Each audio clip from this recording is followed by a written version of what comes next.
Today we're in the green pastures of Calgary, Alberta, and this big beauty is McMahon Stadium. Located on Crowchild Trail, the stadium is owned by the University of Calgary and home to many teams, including the Calgary Stampeders of the Canadian Football League. Since 1960, the good gridiron here has seen some incredible games between the hometown Stampeders and despised enemies like the Lions, Blue Bombers, Rough Riders, and Rough Riders.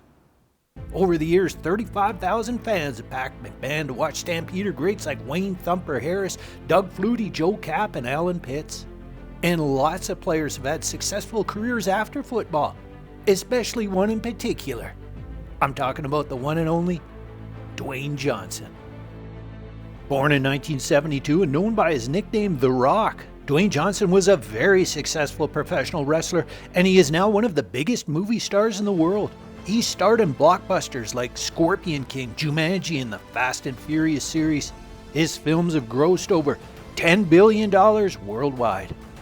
But before his success and fame, young Dwayne was a rookie trying to make the Stampeders team here. It was 1995 when the University of Miami grad was making $300 a week here on the practice roster.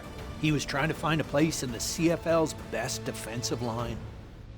Although he wasn't a great player, he made an impression on his teammates with his charisma, deference to the veterans, and dazzling smile. Young Dwayne was part of the team's initiation ceremony in which the rookies are forced to sing a catchy tune for the team.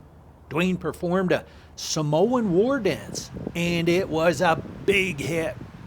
Big hit. He got a standing ovation. But the glory was fleeting for sweet Dwayne, and he was hard up for cash. Dwayne could only afford to live in a tiny apartment near the stadium with a bunch of other players. I don't know exactly where it was, but it may have been right here. And the poor guy didn't have any money for furniture. So sweet Dwayne borrowed his buddy's truck and pulled a mattress out of a hotel dumpster.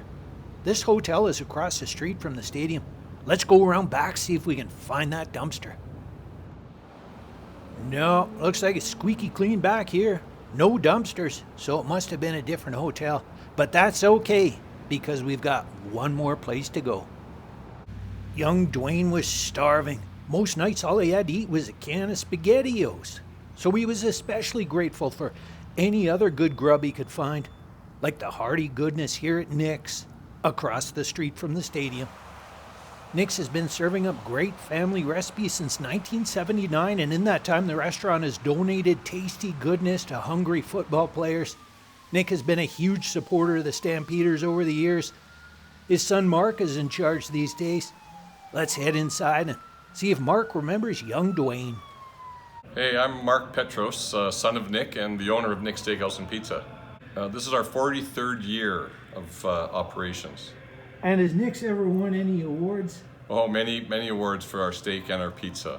And what is the relationship with Nick's and the Calgary Stampeders? Oh, we have been feeding the Stampeders their pregame meals for 43 years. Wow. And my brother played for them for 7 years as well. What was your brother's name? Tim Petros, number 12, back in the 80s. Dwayne "The Rock" Johnson tried out for the Stampeders. Did he ever come to Nick's? Well, he came with the team, and he might have come by himself as well, but back then when he was just a rookie and an unknown rookie, you know, we get a lot of the Stampeders come in on their own.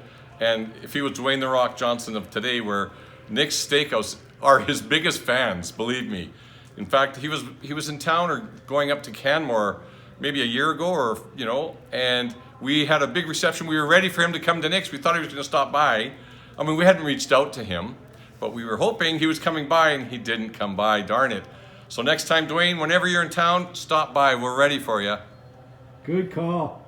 And any last words to my viewers? Only that we love the Stampeders, we always have, and we love Dwayne "The Rock" Johnson. To us, he's the biggest star out there. Thank you, Mark. Oh, you're welcome. Thank you.